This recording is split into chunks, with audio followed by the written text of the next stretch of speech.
Hi, everyone. Welcome. I'm David Newman. I'm the director at the MIT Media Lab and the Apollo Professor of Astronautics here at MIT. So it's my great honor, first, to welcome you to MIT. How many of you folks is first time to MIT? Welcome. Oh, wow, lots. Okay, well, welcome to MIT on behalf of the entire institute. How many first time to the Media Lab? Great, okay. So, and then we have an incredible afternoon, I know, and day ahead, and a whole week of the design research. But we're so glad to have you on campus with us this afternoon and here in the Media Lab, where we intend to invent that better future that we can all envision. We know what it looks like. It's just, it's equitable. It has to be by, with, and for all. And I think if we can dream about it and we can think that it's out there, we believe that we can realize it. We have an incredible collection of faculty and researchers here in the Media Lab, from scientists and engineers, our artists, our designers. And every time we have a discussion or sit around the table, you can guarantee everyone around the table is trained differently than you are. So that's great because it makes us all better. And we always have the designers sitting at the table, which I know is your specialty. I'm kind of an engineering designer myself, thinking about how we get people to Mars safely and how we take care of a spaceship Earth right here on Earth. So we're going on 40 years here at the Media Lab, and hope you enjoy not just upstairs, but wandering through the building and taking a look, because we love to demo and prototype and make things, again, with that sole purpose of just maybe that'll enhance human experience or enhance the human condition. That's really what we focus on. And it's our great pleasure to collaborate with MAD designers at MIT. We like that a lot. It's the Morningside Academy of Design, our close partners and hosts with the MIT Press for the afternoon sessions. So I'm going to just welcome you all. Thrilled to be here, thrilled to invite you all. I hope it's not just today. I hope we see you back and back to collaborate and partner and work with us. And again, design is definitely an integral part of the solution for all of humanity's challenges. And so that's what we're all about. Welcome to our home. I'm going to turn it over to Marion Cunningham. And she's from MAD and the associate director. And she's going to, I think, queue up and have the chance to welcome our panelists. Thank you. All right.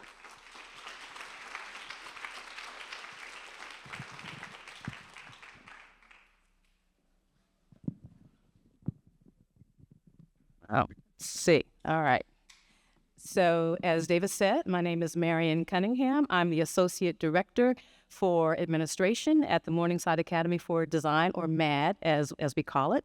And I just want to give you a sense for what we're going to do today. I'll do the land acknowledgement, and then I'll introduce the bios for our speakers, two authors, and our moderator. And then we'll have a moderated conversation after our speakers present, and we'll move into Q&A. So let's start with the land acknowledgement. MAD acknowledges indigenous peoples as the traditional stewards of the land and the enduring relationship that exists between them and their traditional territories. The land on which we sit is the home of the Massachusetts, the Pequasit and Shawmut, and the Mashawomack. In the 19th century, the traumatized remnants, refugees, and survivors of these groups and others formed the Wampanoag to consolidate their position and became the inheritors of the land. We acknowledge this painful history of genocide and forced occupation of their territory, and we honor and respect the many diverse indigenous people connected to this land on which we gather. All right, so let's get started with our bios. Catherine D'Ignacio is an MIT professor in the Department of Urban Studies and Planning. She is the author of Counting Feminicide, Counting the Gender-Related Killing of Cisgender and Transgender Girls and Women. In her book, Professor D'Ignacio documents the activities of grassroots organizations dedicated to data activism and presents a method for restorative and transformative data science that can be applied to other domains as well. There is a bi-weekly summer book club that brings together women from around the world to discuss the book. And I have to say, it's on Tuesdays every 2 weeks, and I participated this last Tuesday, and it was both inspiring and wonderful. So I encourage you to participate. The next session is July 2, and they will be discussing Chapter 4 of the book, which is researching. You can learn more about the book club at eureka.club. Dietmar Offenhuber Let's see, move for my next slide. Oops. I'll come back to you, Gita. Dietmar Offenhuber is a professor and chair of the Department of Art and Design at Northeastern. He will be discussing his book, Autographic Design, where he presents autography as a countermodel to data visualization. Autographic design is a method that allows the physical qualities of an entity to be revealed and transformed into data. Dietmar discusses reconnecting data with the physical world and specifically cites citizen scientists who use data physicalization to engage stakeholders and substantiate their advocacy. The book is part of the MetaLab project series, and you can learn more about MetaLab at metalab@harvard.edu. And Gita. Gita Manaktala is MIT Press Executive Editor at Large. Her areas of interest include information science, critical data studies, journalism and news, network communication, privacy, and access to knowledge. Prior to her editorial responsibilities, she was MIT Press's marketing director and was responsible for worldwide sales, promotion, and publicity. Because of the range of her positions from marketing to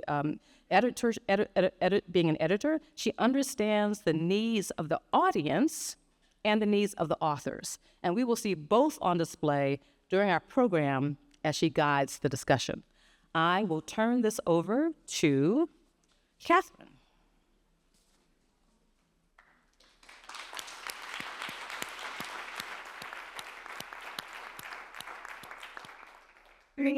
Can I speak? I don't have to stand at the podium. Is that right? Yes. Y'all can hear me. So I want to say thank you so much. Thank you to Matt. Thank you to the Media Lab.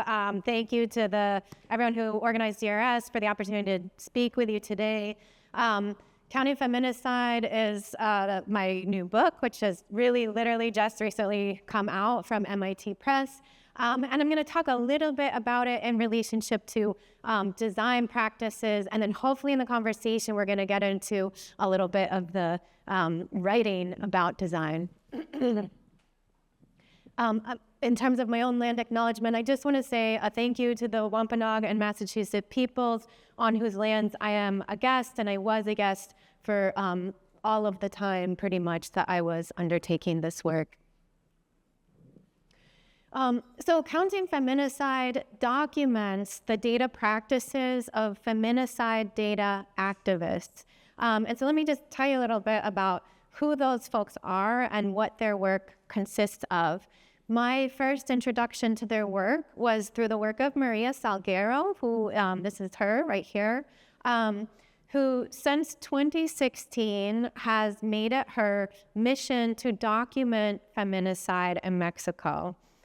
When we use this word, feminicide, this is a feminist concept that names the gender-related killings of cisgender women and transgender women and girls. So fatal, violent, fatal deaths that relate to somebody's gender or their gender subordination. Here in the United States, we would put into the category of feminicide all forms of domestic violence and intimate partner violence, but the frame is also larger than that. It includes more forms of violence.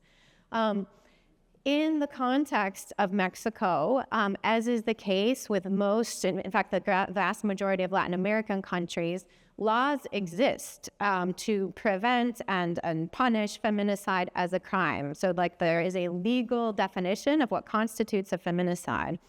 Yet, governments systematically do not count, systematize, tabulate these deaths. And so, in fact, there are often no official government information that are published about these deaths.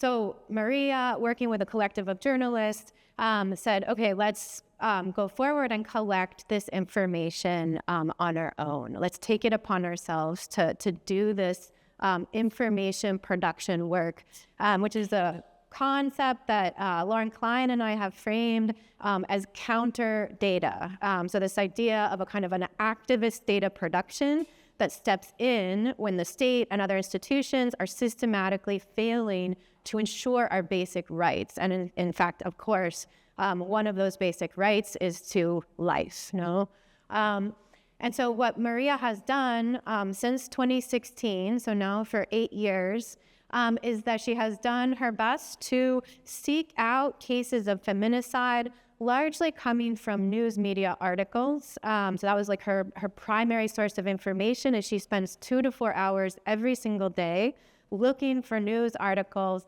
that document these deaths.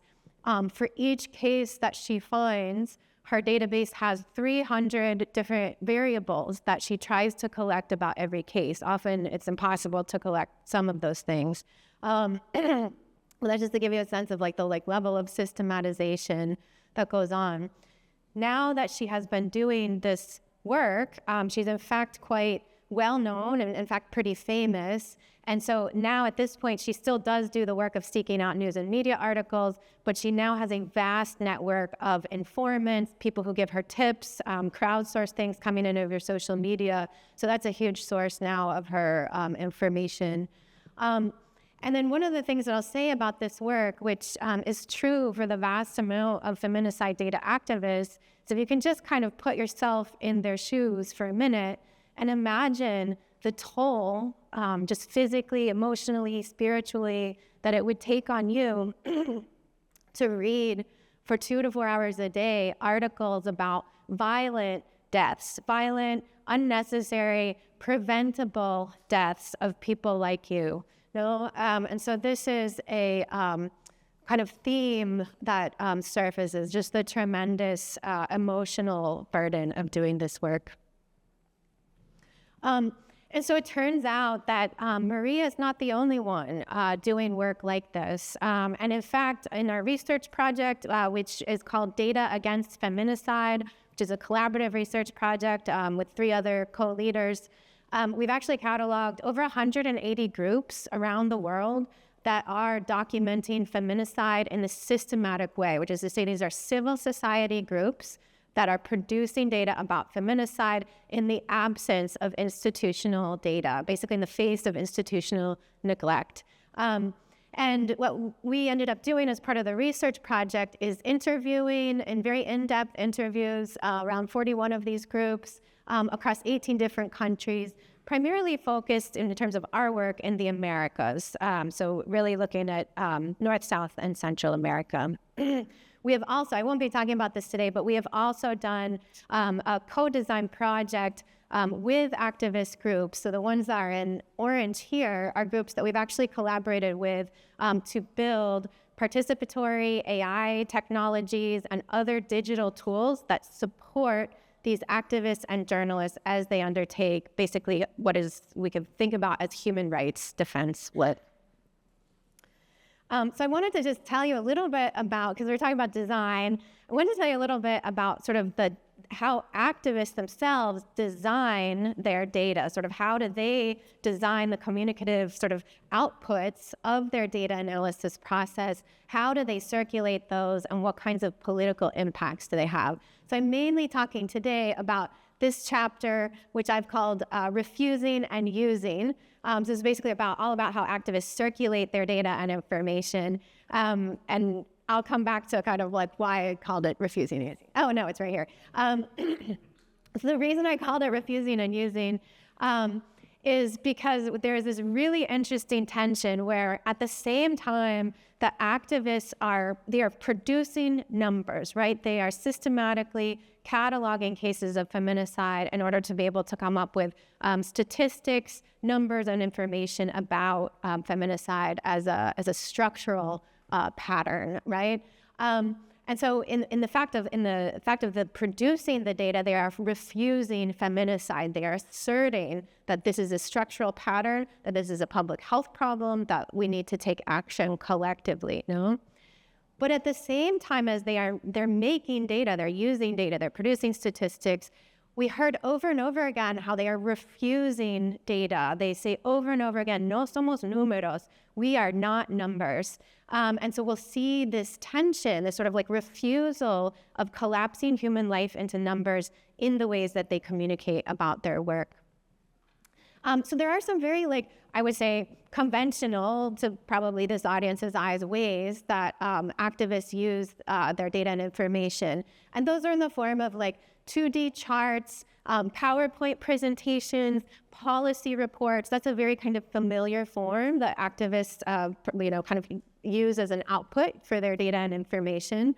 This is typified here by the Grupo Guatemalteco de Mujeres, which they have done tremendous things at the kind of policy and institutional level with their data produced from civil society. Often this is to really like reform policy and reform institutions. But other groups have used data and, kind of produced data artifacts in the service of repair. So really thinking about who are the communities that are harmed by feminicide as a structural phenomenon, and how do we use our data to produce artifacts that specifically work in that reparative lens to address the acute needs of families and communities impacted by feminicide. And so this we see in the toolkit for families produced by the Sovereign Bodies Institute, which is all about how to build power in communities and how to achieve justice for Indigenous women and girls impacted by feminicide. This third function, which is in the book, is called remembering, surfaced as being really huge in the ways that activists design their sort of data outputs. And in this, they're tremendously creative. And many activists talked about the importance of memory justice. So for them, the production of this data is not only about arriving at a statistic or arriving at a count of like this many people were impacted or something like that, but it is also a form of witnessing and a way of not forgetting, like a commitment to not forget and to in fact remember these people who lost their lives unjustly in a preventable structural phenomenon. And so this we see in this beautiful participatory art project by Cortar el Hilo, which means cutting the thread, which was a participatory art project that they sent to 27 artists. Each artist embroidered the name of one victim, of one victim onto their piece, and then they stitched together this, all of the works into this very long sort of artifact here, which is a kind of then, again, a collective sort of witnessing and not forgetting of these names. I'm realizing that I'm out of time, so I just want to speed through the last one. Another important thing is reframing. So a lot of groups that work in journalism do a huge effort in terms of reframing feminicide with their data and their data outputs. And then finally, this idea of revolt, so this idea of enormous, large-scale urban interventions with their feminicide data as well. And so again, like I said, this tension of using and refusing, this idea of no somos números, and so thinking about, what I was always impressed by was the ability of feminicide data activists to think simultaneously at the scale of the structural pattern and at the scale of the individual data point, and to not forget that each row in each data set is a human life and a human death. And so thank you so much. Again, a real honor to be here. And if you want to be in dialogue and read the book in a community, we have an online summer book club, which is going through the end of August. And like Marian said, we're just on chapter 4 right now. So you haven't missed much if you haven't participated so far. So thank you.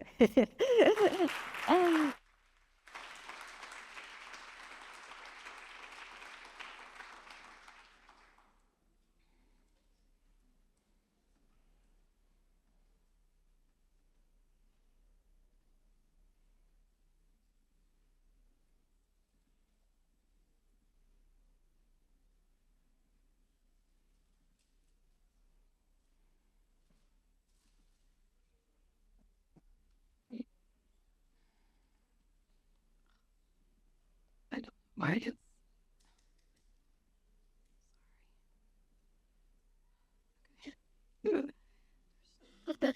Oh, it's your little screen. Yeah. Oh, okay.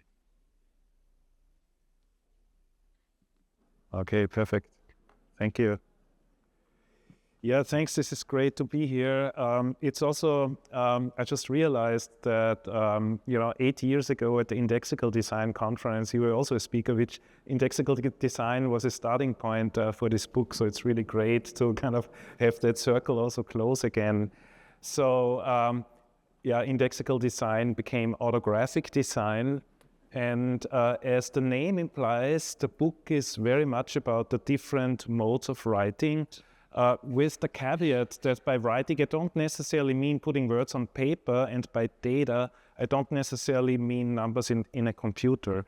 Similar to one of those motivations also that I observed in Catherine's work, I also note there's something missing from the way how data visualization theory conceptualizes the communication of data and evidence. And I think it's easiest to briefly explain this with an example. So this is the Großglockner, the largest glacier in Austria in the Eastern Alps, and you can drive your car on almost to the top. And then there is a little train that in the 1960s brought you right down onto the surface of the ice of the glacier. When I exited that train in the summer of 2022, I found myself in the middle of the mountainside and a little sign that told me that the glacier used to be here in 1960. And so I turned to the left. There's a pathway down. It's a really hot day, so finally there's some shade. Another sign that says 1965, 1970, 1990. This is the last sign, 2005, but it's still a very far way to this lake, and that lake only emerged about 10 years ago. So a few observations. We have data on these signs, but the data, representation of the data is not the visualization here. The visualization is the missing glacier. But it's also my own physical exhaustion as the path gets actually longer every single year as the glacier is retreating. But the data points on the signs, they do play an important role, but they are not the content, they are the frame. So they are framing the way how I'm looking at the glacier. And through that framing, I start looking at the mountain differently. So I start paying attention to these lines, where I suspect that at some point the glacier ended. There are still some traces visible. And so the symbolic data on the signs is a framing that changes the way how I interpret traces, or identify traces in the first way. But what if now someone started moving these signs and changed the numbers? How would I experience the mountain in that case? That through that kind of intervention of misinformation. So I can also lie with traces, obviously. But what I want to say with this little trace narrative of the climate emergency is that by putting up the sign, someone has designed or guided my interpretation process. And this is autographic design in a nutshell. And I notice more and more how environmental activists and citizen scientists, as their digital methods become more and more sophisticated, as we just saw, they also embrace this kind of analog practices more and more. And I was curious, why and what does that accomplish? What do these analog methods do, what the digital data visualizations cannot do? This is an example from the Ironbound Community organization focusing on environmental justice in New Jersey. They collect data, but some of the most effective displays don't use data visualizations. So here, for example, they call attention to the smokestack of an incinerator that sometimes produces this pink smoke, which, as they argue, is an indication that medical waste containing iodine is incinerated, something that the incinerator is not permitted to do. This is another example of a practice that originated with bicycle activists in New York. After a snowstorm, they go out and document the vehicle traces in the snow, and then they annotate those images with proposals how the curb and how the public space of the city can be modified. So the argument here is that these traces show that cars would need much less space on the road if drivers would just drive as carefully as they drive after a snowstorm, and more space could be reclaimed by pedestrians. So what do these modes of presentation add to the table? Or what is it what data visualization cannot offer? One very seemingly trivial issue is that data visualization can only start once you have data. But once you have data, all the complications of data collection tend to move into the background. So in other words, visualization is not really great for talking about the data origin. And this is important because most public controversies today are not about data interpretations, but about the origin of data themselves. People don't mistrust the visualization, they mistrust the data source. And this is especially an issue when data collected by citizen scientists or activists, their data subject to much more scrutiny. There will always be at a slight disadvantage compared to their institutional counterparts who set the standards and protocols. And what these analog methods do is that they move the center of the discourse away from that space to a place where it's now the institutional experts who have to explain themselves, like, why is there pink smoke, or why are the streets designed the way they are? So in this book, I propose autographic design as a countermodel to data visualization. Data visualization operates in the symbolic space of data, but is somewhat disconnected from the phenomenon, as I explained. Autographic design serves a different purpose. It's focused on the data generation process. It's as a mode of critical inquiry into the data collection to make it more legible and accountable. So one could say that data visualization starts with data and autographic design ends with it. The term autographic self-writing refers here to the self-inscribing qualities of smoke and snow. And this term is not mine. It's used since the 19th century in a similar context, and but somehow got forgotten. But I think it's becoming relevant again now that there's more interest and emergence of non-representational theories such as elemental media theory or everything connected to new materialism. So I don't want to get too much in the weeds here, but I think one point is that autographic design also proposes a non-representational theory of data that does not focus on the role of data as a symbolic reference to something in the world, but understands data as part of a phenomenon, and that phenomenon includes the observer and their subjectivity. So traces are not merely things in the world, they are assemblages that are partially also produced by people, and of course also embed different ideologies and assumptions. So I conceptualized autographic design as a set of techniques for revealing material origin of data. And so this is a preliminary process diagram of these, what I call different autographic design operations. This is what the designers use to stage traces. Was that 1 minute or 5 minutes? 1 minute, okay, all right, okay, yeah. So, yeah, let's move on. But I just wanted to mention, so those are all very hands-on methods that originated from work with students and also through my art projects, and those informed the theory building. I just wanted to it doesn't end with environmental data. One really interesting aspect is also the notion of material computation with traces, with physical phenomena, looking at artistic practices that build wind tunnels and use it as a critical tool to understand the scientific process here. But finally, I also want to end with autographic design as a non-representational concept of data that looks at the latent aspect that are built into or baked into data sets.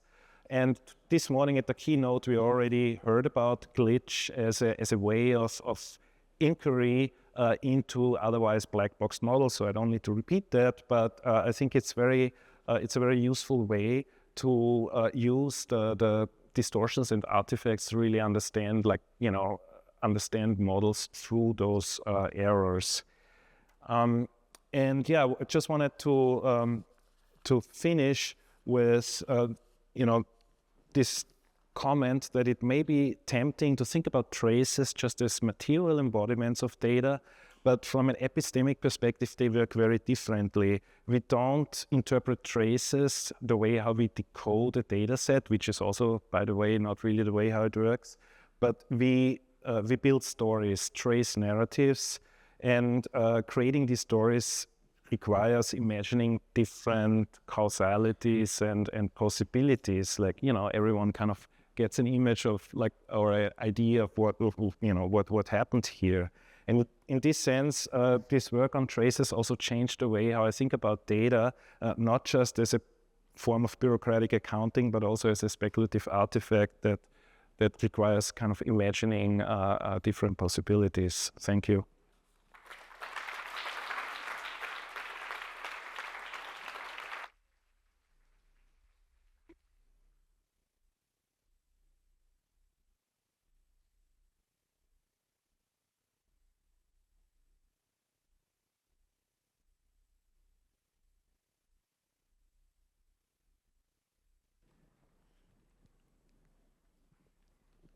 Okay, well, thank you so much, Catherine and Dietmar, for those amazing presentations and for your books. I'm really struck that you're both writing about the work of activists, citizen scientists, journalists, and people who are really creatively innovating new ways of gathering, compiling, documenting, and presenting evidence. And what's so interesting about the ways that they're doing this is that they seem to combine both qualitative and quantitative methods. And they're really sort of charting out some kind of third path, right? So how do you think about that? And what are the takeaways for those of us who are working with evidence, for designers, for researchers, for academics, for writers? What can we learn from the work of those activists? Catherine, do you want to start? Sure, thanks. Yeah, I was struck by that too. So it's exciting that we're both drawing from the work of folks, I guess, maybe not non-academic, although some of the activists, I should say, are quite academic. I think one of the arguments that I try to make in Counting Feminicide is something that I was very struck by as we learned more about activist data practices, which is that the ways that they work with data really diverge from what you might call conventional wisdom around data science. So conventional kind of maxims like the data are neutral, or that the most interesting part of data science is actually in the analysis part versus the production part. In fact, if we look at kind of what gets the most attention right now, and let's say the discourse around AI, what it is often about is fancy new methods, machine learning models, or what have you, for working with data. But where do those data come from, who produces them, and so on, is largely ignored, under-resourced, underpaid in the whole kind of AI ecosystem right now. Whereas what the activists are doing is this amazing amount of I call it kind of an intimacy that they have with the data. There's a tremendous amount of care that is paid to each row of the data set, and it is treated as a row of information that has a real living connection with a human being and their community and their family. And in fact, often the activists often do actually work with families and communities impacted by feminicide. So it's in a way like a very tangible, like material connection for the activists themselves as well. And so that's just one example of what I try to say in the book are ways that we can learn from, like we being people in academia or we being mainstream data science people, can learn from the practices of activists and journalists because they're challenging a lot of our fundamental assumptions about data and data science and actually charting a path for more ethical data practices. And there's so much stuff right now about sort of ethical data, ethical AI, blah, blah, blah. But it's all coming from, it's all coming from like, again, very elite academic spaces. And so one of the arguments that the book makes is like, that's actually, those are not the spaces that we should be looking to for defining what ethical data and ethical AI actually look like. Well, yeah, I know. Absolutely agree. This is great. I mean, I notice also in your work as certain dialectic where, okay, counting and data collecting requires a prompt refusal in a certain way, so that you in a way you need both. And also in my case, the data collection also prompts this kind of more interest in the kind of material evidence side of it. That is more on the phenomenological side. And I think that is something that is very closely related to every effort to abstract or to do something. So from my work with a group who does air quality measurement in Stuttgart, I also noticed that, it's not that these activists try to do everything differently. They try very hard to be very scientific and very rigorous and very careful, both with the data collection, but also with their justification and their presentation. They're just at a slight disadvantage when they talk to authorities. So they have to think about kind of these different ways. But very often, I think it's also a common friend, Sarah Wiley, who actually came up with a new method of measuring air quality from fracking emissions using analog photo paper, which is something that is way cheaper and way more effective than the official method. So there's a lot to learn from that, from these practices as well. Fascinating. Catherine, the courageous and tenacious activists that you write about do seem in a lot of ways to embody many of the principles that you and Lauren Klein spelled out in Data Feminism. One of these is the idea that what is counted counts. But you also show us that the activists who are documenting feminicide are doing a lot more than counting. They need to make their data public and visible in ways that are useful and recognized by different audiences, right? So how are they doing that, and what can we learn from that work? Sure. Yeah, this sort of relates back to what I was talking about in the presentation. One of the things, again, I was sort of struck by was the flexibility and the creativity of, design forms, like the aesthetic forms of data output. So activists might be, on the one hand, producing a policy report to try to get the attention of governments and institutions to actually pay attention to the phenomenon. So to kind of produce a report that's in a form that is more legible to an institution, using very familiar and conventional language of data and presentations, and like you saw, the 2D bar charts, PowerPoints, things like that. But at the same time, and it's often within the same group, would then also be on the International Women's Day staging a large-scale artistic intervention into public space. Or, for example, another example of one of those kind of more creative presentations is a group called Mujeres de Negro Rosario, which is in Argentina. And so they are actually in dialogue with the government. They also often produce data visualizations and statistics for their local government. They sit on a municipal commission, but they also stage these physical sort of interventions or physicalizations of data outside the courthouse in Rosario, where they've put 250 empty chairs to symbolize the people that were lost in 1 year of feminicide. And so these are very different, I would say, ways of relating to institutions and really different ways of like engaging people around the issue. So on the one hand, they're like engaging with institutions in this kind of like proactive, conventional way. On the other hand, they're engaging in kind of confrontational dialogue. They didn't ask for permission to be outside of the courthouse. You get a sense, again, I mean, this sort of relates, I think, to Dietmar's presentation too, of like where you have 250 empty chairs. Like if you could imagine this room of emptiness without your bodies in it, we have a sense of the physical space, like the vast amount of physical space that these bodies are taking up, and yet they're empty in this sort of large-scale public installation. And so that's sort of the what I mean about these sort of this kind of flexibility in modes of dialogue, and also flexibility in terms of which audiences they're presenting to. And they have kind of very strategic sort of theories of change about each of those audiences as well, as and kind of like how to reach them best. Yeah, amazing. Dietmar, I'm fascinated by the idea of autographic design and a self-inscribing world.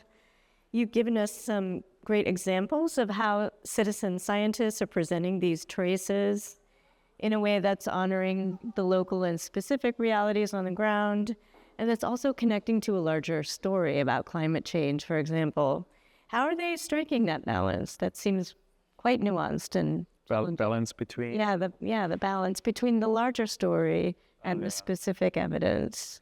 Yeah, I mean, I think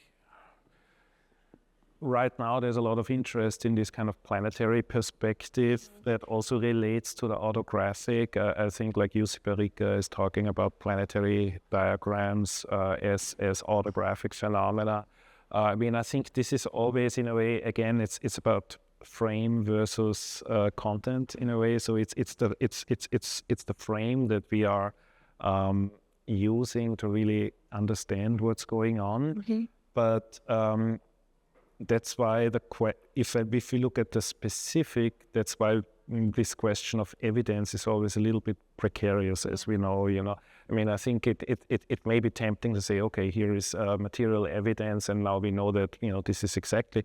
But it's all just clues, and making sense of these clues requires, in a way, different methods compared to the typical, scientific approach where you, have a hypothesis and then you try to constrain all of that and try to control for all the situations and try to solve for that.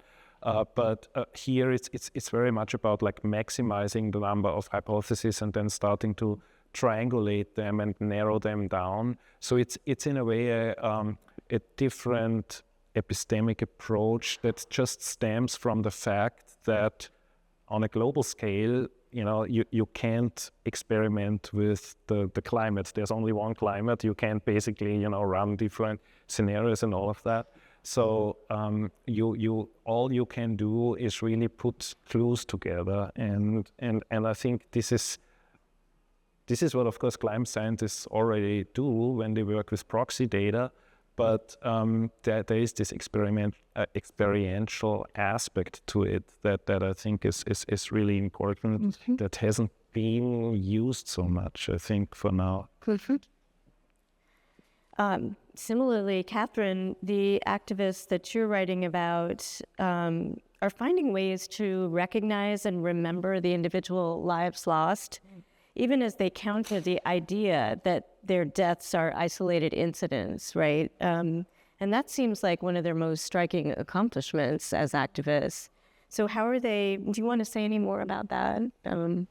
Sure, yeah. I mean, I think that was captured by this idea of like sort of refusing and using in a way. And that's sort of how I've tried to think about it, because, yeah, on the one hand, there's a very important sense that of purpose in terms of what they're doing, in terms of, again, witnessing and remembering. So there's this work, I think, for many of the activists constitutes a form of memory justice. And maybe I'll just like tell a story to illustrate this, because for some activists, even their database or their spreadsheet, wherever they were storing the information. I write about it in one of the chapters as like a sacred space. And this is something that I would say if you asked a mainstream data scientist, they're not like, oh, my, SQL database is sacred, But just to illustrate this level of kind of like care and respect for the archive, I was collaborating with one of the activists to give a workshop to people about feminicide data, and she collects data for the country of Uruguay. She essentially does the work of Maria Salguero, but for Uruguay. And I said, oh, well, we're teaching people how to work with feminicide data. Why don't we work with your spreadsheet? Like that seems very logical. It's data that relates to the problem at hand. And she pushed back on that. And she said, no, like these data are not playthings. They're not for experimenting. They're not for playing around and like randomly doing little visualizations for people who are learning. There's a weight to them and a kind of like respect that we need to give them. And so that, was a super interesting perspective for me, coming out of, again, a more kind of conventional kind of training, which would say, oh yeah, let's just use data that relate to the thing at hand. And so that's sort of what I mean, where it's sort of this embrace of data, because she produces those data and she still produces those data day to day and like enters things into the spreadsheet, counts. She publishes her data online. And yet that was a usage that she sort of drew the line at that. And so I think there's that tension, which I don't see it as, I don't think it's a resolvable tension. And I write about that a little bit in the book as well. But I think there's actually something really productive that we all can be thinking about as we hold that tension. And it's like a tension that almost never enters into mainstream conversations about data science, is this tension between the sort of individual or the person scale versus the macro pattern scale. Typically, in data science, we're always kind of about the pattern, but forget about the individual scale. So kind of like, how do we hold that and force us into this consideration of like the grounded materiality of a person and this macro scale pattern that is in some sense a little bit more abstract to try to grapple with. Thank you. Okay, one more, and then we'll take some questions from the audience. Dietmar, I want to ask you, your work engages pretty directly with questions of trust and belief and disinformation. The question of representation also seems very important. So how would you like researchers and designers and data scientists to think about that? Yeah, I mean, that's, I think, one of the hardest issues that I always encountered when talking even remotely about the topic of the book, because the idea of representation is so deeply ingrained in our, in our thinking, and that is also the conventional idea how we think about data, that a data point is a reference that represents something in the world. And that maybe that, then basically is in the mind of an interpreter. So it's everything very quickly moves into the mind. But that if we move all that kind of, if we take this symbolic function and like bracket it for a moment, there's also there are a lot of other things that are important, that it's incomplete. So there are many non-representational aspects of data. And I think like one way that I noticed how that works is by, moving to sound and looking at other sensory modalities that are not so pre-formatted with our idea about representation. So yeah, I mean, I think it's still obviously representation is important, that's the point of counting,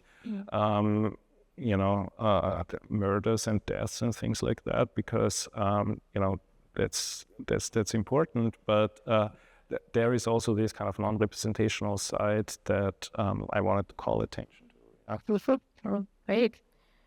Okay, well, would anybody in the audience like to ask a question? Yes, please. Could you introduce yourself briefly? And yeah, thank you. I'm good morning and thank you for the presentation. I'm Paolo Ciuccarelli. I'm director of the Center for Design at Northeastern University and chair of the conference here at Design Research Society conference.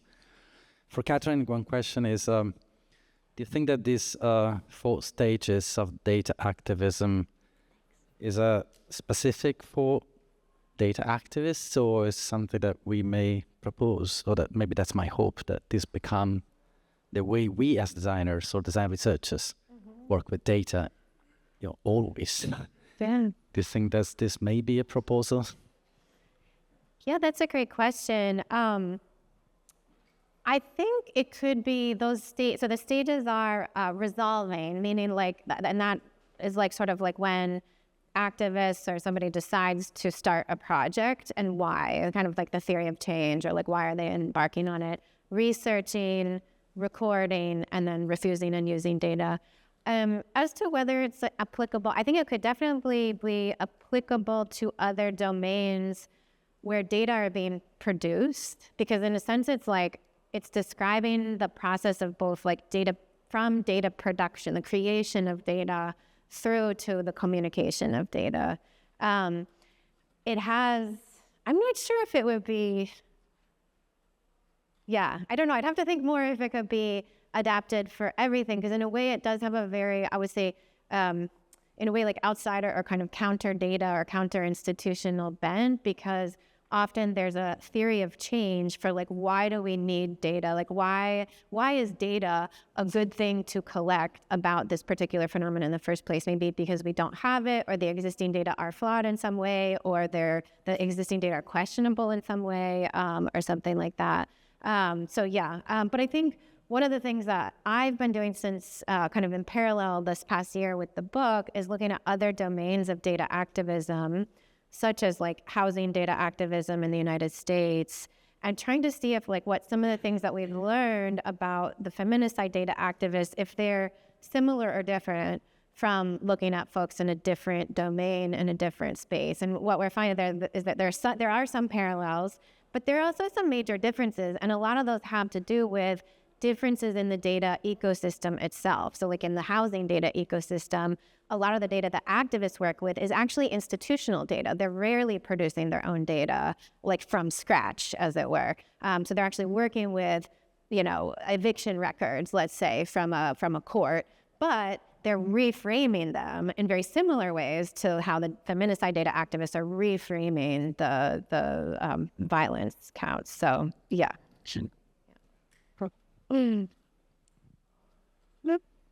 Yes, here? Oh, sorry. Yeah, okay. Yeah. Okay. My name's Margaret Urban, Carnegie Mellon, most recently, just finished. I'm curious with Dietmar, I'm sort of struck with the autography idea that it is something that there's not a barrier to interpretation, that it's a phenomenon that people can recognize. And I'm curious because, so I'm interested in trees and dendrochronology as being something that you can read, but it takes a great deal of magnification and training to get to that point. So I'm curious, like, where is that dividing line, or how can you potentially move from something that is autographic to something that requires that strong level of training and interpretation, yet still has that self-writing aspect to it? And is there a way to break down that barrier for common everyday, and when I say common, I mean people who are not specialists?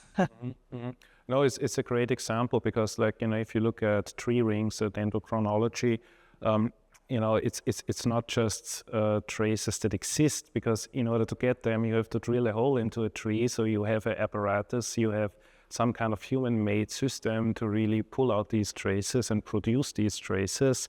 So this is this important distinction that I make. So I kind of put this idea that data is text, or this kind of textual interpretation of data, a little bit to the side, but that doesn't, and that of course includes all of the kind of subjectivity, but of course the subjectivity is also baked into the trace itself, into its material manifestations through the methods of producing and triangulating and all of that stuff. So the dendrochronology is an interesting example because it also echoed in the data visualization culture. Like people were always interested in it as some kind of mental model of representing data. So another aspect was the expert versus non-expert. Yeah, I mean, I think that's why. I mean, that's the whole point of the autographic design operations, because there's a rhetorical aspect to it, because you're trying to stage those traces. You're framing these traces in a way that people are able to build a story out of them. So this is a little bit the idea what those activists also make use of, because if you just present, I mean, even if you look at, let's say, traffic reconstruction of crashes and things like that, it's not obvious how even very obvious traces, like what was the causality that is behind it. So causality is also something that you need to construct in a certain way. Hi, I have a question for Dietmar. So with phenomenon and data, it almost feels, I don't know, like intuitive almost, where you have the phenomenon that follows with the data. But I'm curious how this relates to phenomenology, which is, say, like the study of experience and the study of how we have experiences. Because with that, it's almost like that's one subjective experience that someone has per se. But then now when you're transitioning from phenomenon to data, how would that be as a study in itself? Is this more of like a social phenomenon that's then transitioned to data, or how are you sort of... Phenomenology. Phenomenal. Oh, phenomenal. Okay, yeah.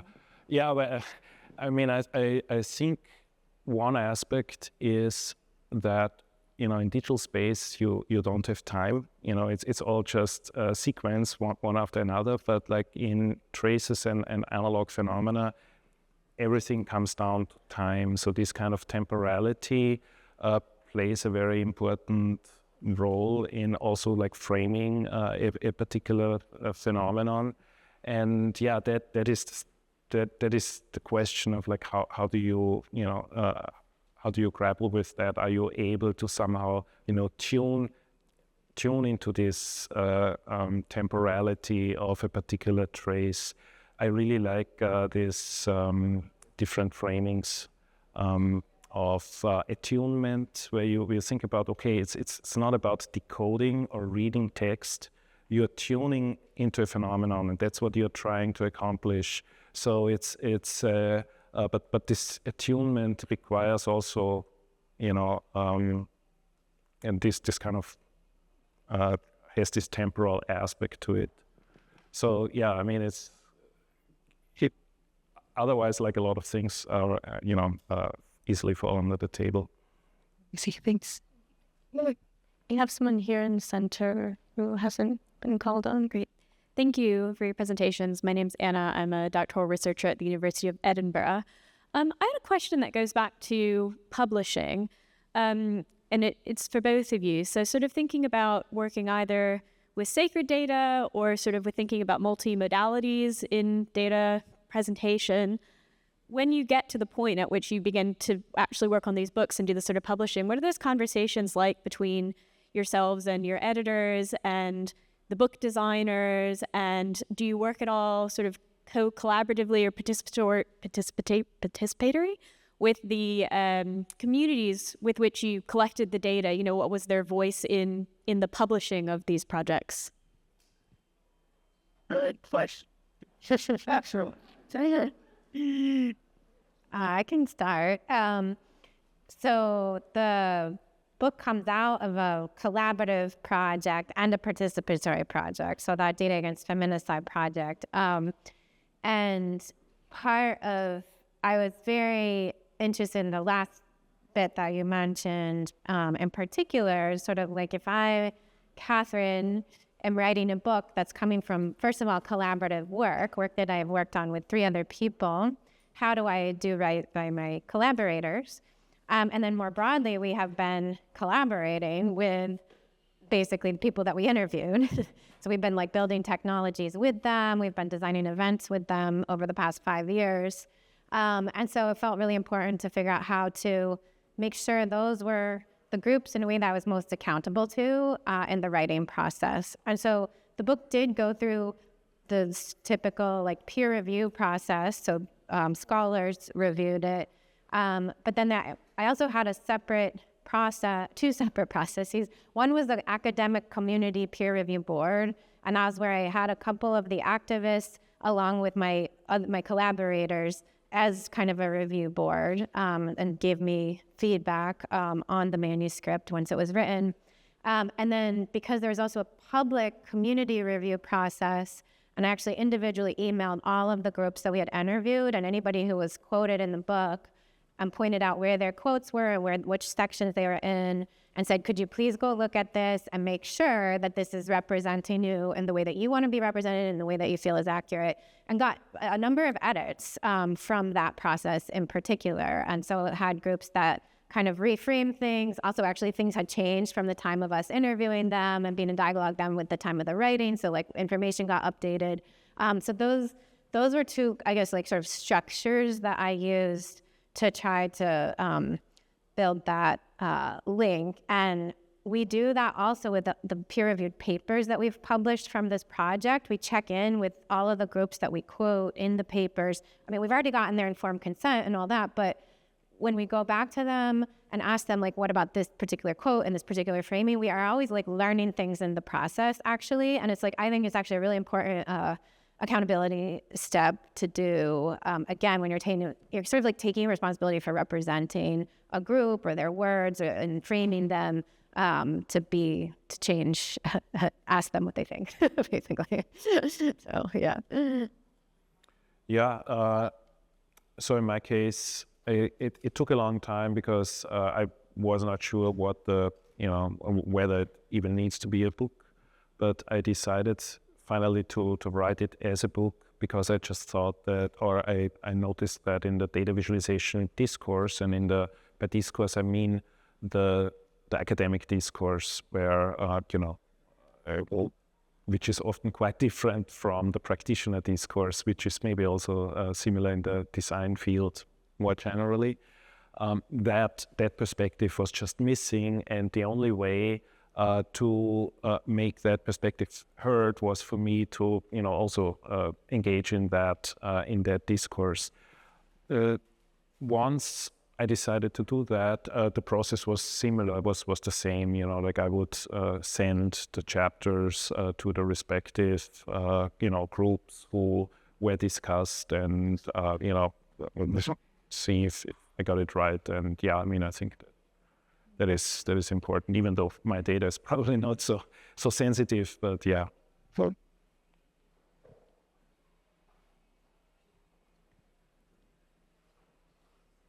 More questions here?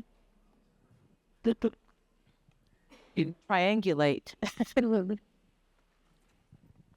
Hi, my name is Anna Pantelik from the MIT D Lab. My question is for Catherine. Very curious in your research what role you see culture playing in terms of how we look at data collected. You talked a lot about usage of data, but looking at communities and their understanding of their own narratives and storytelling, I was just curious whether you saw culture playing a particular role, and culture both from kind of a geographic sense, but also in the sense of institutional cultures and how we think about data and how we're using those data. Thanks. Yeah, that's a great question. I would say more than anything else, what I feel after having done this work is, and also looking at the activists and journalists' usage of data, is that more and more that meaning our at, let's say, MIT, since we're both at MIT, construction of like data science and data is a cultural construction in the sense that there are like certain, which you know, it would proclaim itself to be something that's like more universal or something aligned with science or the scientific method. But in fact, the ways in which conventional data science is undertaken, they're cultural ways and they're cultural norms, such as like the neutrality of data or the objectivity of data or the idea that we get a bigger picture if we have more data. Like all of these are cultural and sort of epistemological constructions that are not necessarily true. Like they're one way of doing things, but they're not the only way of doing things. They're one way of working with data, and there are other ways of working with data. And so what I try to highlight a little bit, particularly like sort of the end of the book, is highlight this idea that there are multiple epistemologies of data, and we're seeing a lot of those arise. And I think the work of the Feminicide data activists constitutes a really interesting example of that. But I think we're also seeing a lot of other work that again challenges these more like conventional or like hegemonic ways of working with data. So we see movements like the movement for indigenous data sovereignty or data for Black lives, or there's a number of other sort of quantitative things like called critical quantitative methods. Like there's a number of other approaches that are emerging, which I think are very interesting because they're asking us to rethink some of these fundamental assumptions, and also think about how some of those assumptions are aligned with historical forces of oppression, like white supremacy, like patriarchy, like dispossession of indigenous peoples. And so how do we kind of account for that in our knowledge-making processes? So, yeah.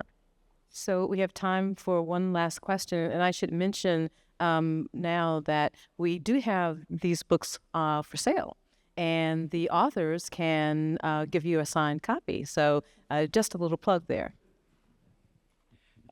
Thank you both, or thank you all, I should say, so much. It's a question that follows on actually Anna's question and then your question as well on culture.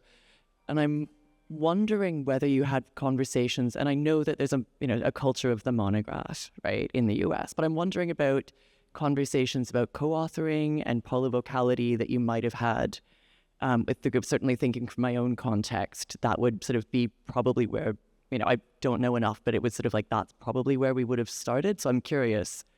Yeah, thanks.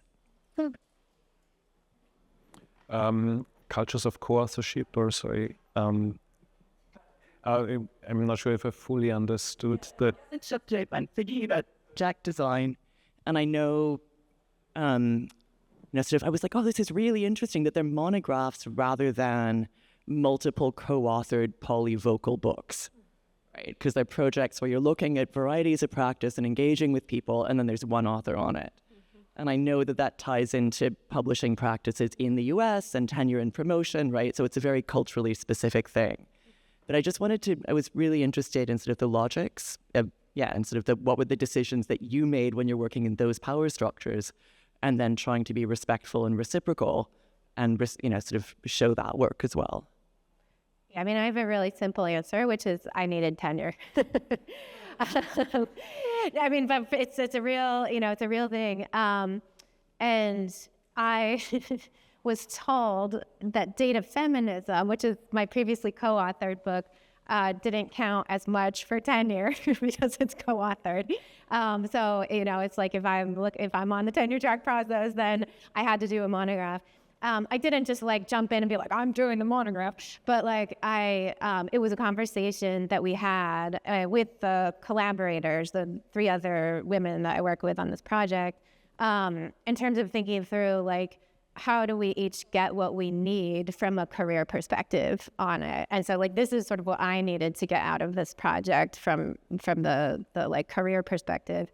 For them, it's looked differently. So for them, like there's one that's more of like an independent consultant. And so like any like consulting opportunities that come our way, like those go to her.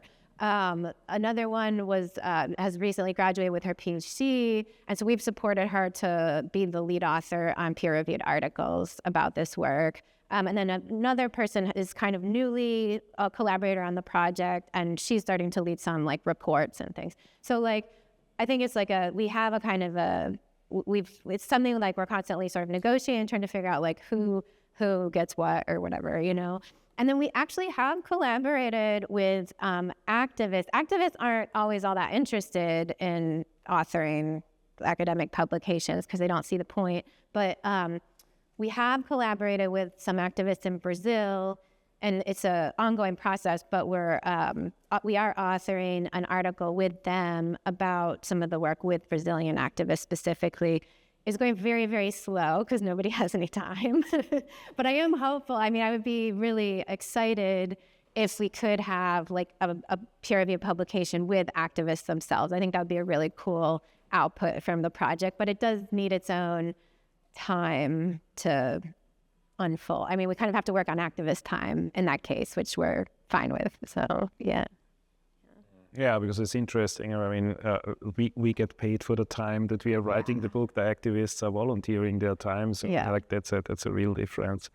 Yeah, I mean, I fully agree with the way how just academia works and how like, you know, certain publication formats are, you know, also determined by tenure track and things like that.